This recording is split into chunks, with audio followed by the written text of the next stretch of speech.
Well, we're back over here working on the rust bucket.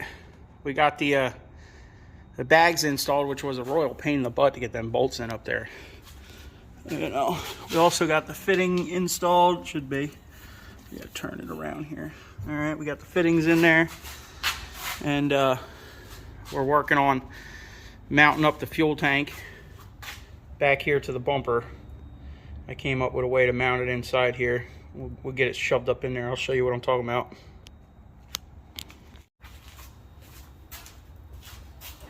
Well, the other day I whipped up a couple tabs for the bottom of this, for the brackets on this air tank, and if we just so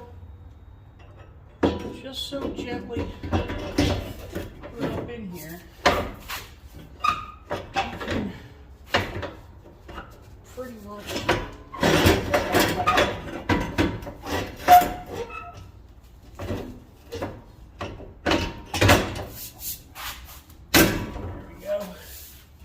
kind of locks in there.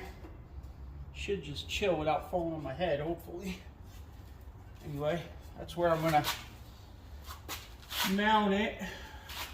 Might push the top in just a hair, maybe to there, but maybe not. I don't know. Somewhere right around this area is where it's gonna go. So we're gonna basically put it right there. Kind of just chills in there by itself, so that fits perfect. We can still fit the donut. It's not actually even touching it.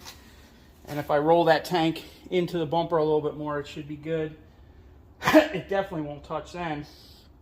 Now, the other ports on the other side of the tank are plugged off, but these ports are open. The exhaust is over here, so it's probably not like optimal to be using this side of the tank, but I should be able to run them up to where heat's not going to be that big of a problem. And I kind of want to keep it on this side because this is the side of the frame rail I'm planning on running the air lines down, so I'm trying to keep my runs as short as possible just for you know, I only have so much airline, so I got to make it work with what I got, or I got to buy more, right? But anyway, that's where the air tank's going to go. So we've got that figured out.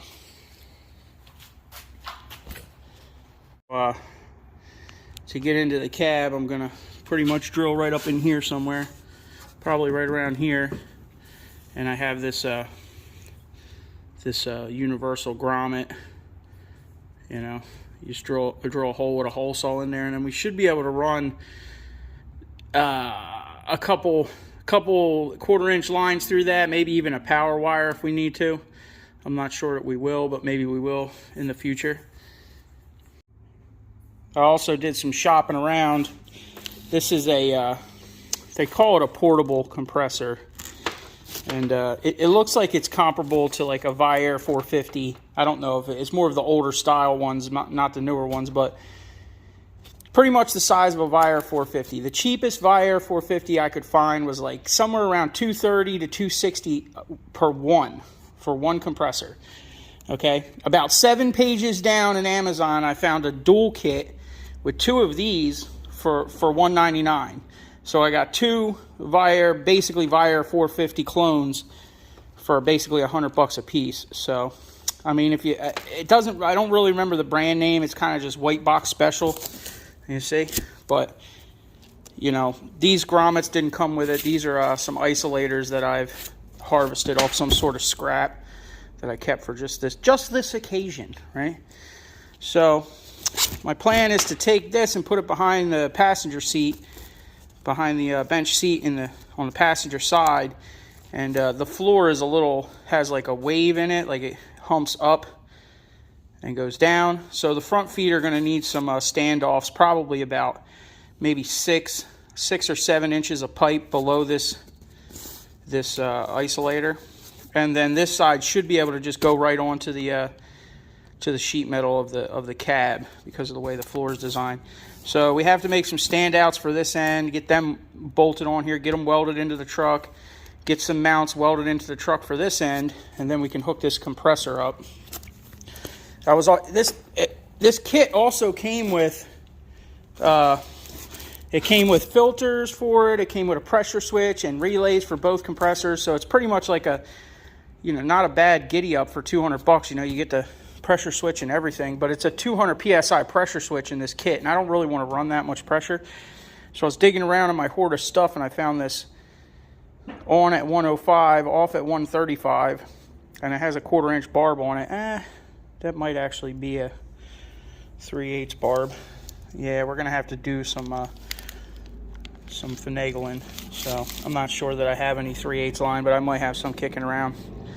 But anyway, we'll have to figure out how to get this thing plugged into something, or I need to order another pressure switch. I might just go square D, which was my original plan, but I don't know. We'll see. I'll probably end up going square D with this whole setup, because I can hook this 1/4 inch barb into a brass T, and then T right off that brass T, and put my my square D pressure switch in, and then feed the whole system from there.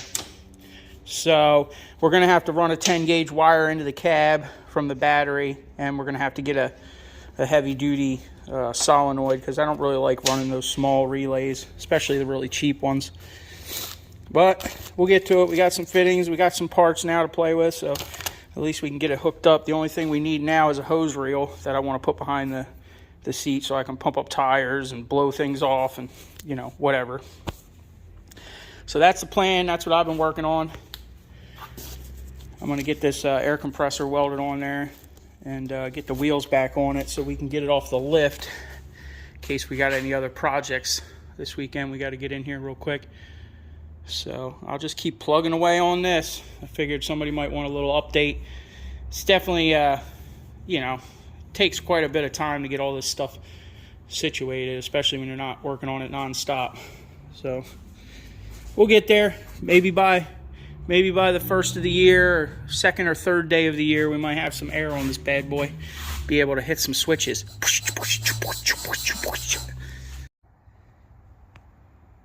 Well, one step closer. Get it bolted to some tabs, welded on the inside of the bumper. Hold on a minute. There you go. That's all I did. Weld them to the lip and the bottom, the reinforcement for like the bumper pull. So it's on there. I don't think it's going anywhere. That ain't going nowhere. So she's a tad bit misty out here.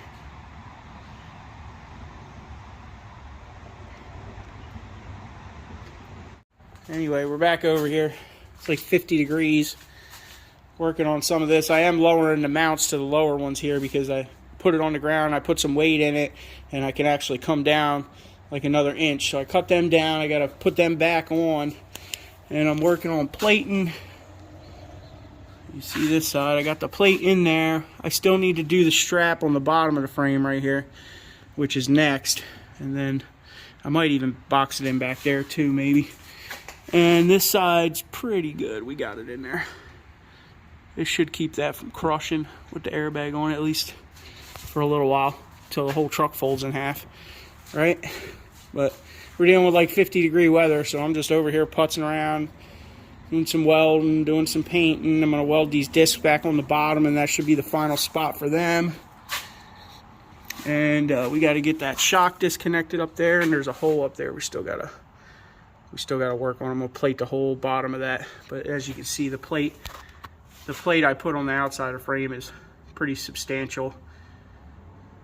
It might even be, it's at least 3/16. It might even be quarter. But anyway, we're going to plate the bottom up here after I get that shock out. And we definitely got a plate back here. Take care of this, at least the bottom of this, and tie it into the leaf spring mount back here. Put something in there. Tie it into the outside skin, which is pretty thick also, that I put on there. So we're plugging away bit by bit here. Alright, well, we got it plated. It ain't pretty, but it's on there, and it ain't gonna break, hopefully. But we got her plumbed up a little bit. Still got to get the air compressor mounted and finish plumbing the tank, which is still not done, but I figured I'd end this video here. We got to put our shock back on here too. And you know, just a little bit of an update. Just putzing around during the holidays. Ain't much else going on, so might as well work on the trucks, right? All right, y'all. Hit that thumbs up, subscribe, leave a comment, all that good stuff. We'll see you guys on the next one. Now we got to go fill this bed with some scrap or clearance items.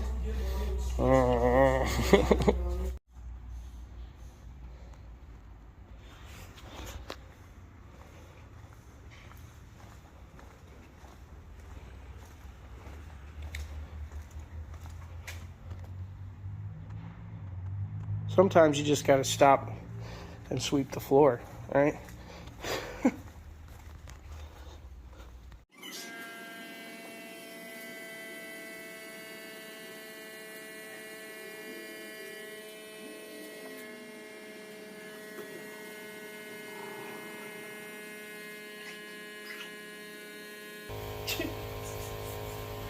Looks like it's gonna rip the leaf springs right out of it.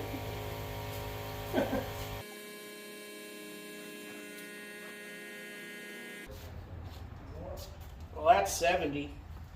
Empty. Jeez. It's like a pogo stick. Ow, that hurt my knee.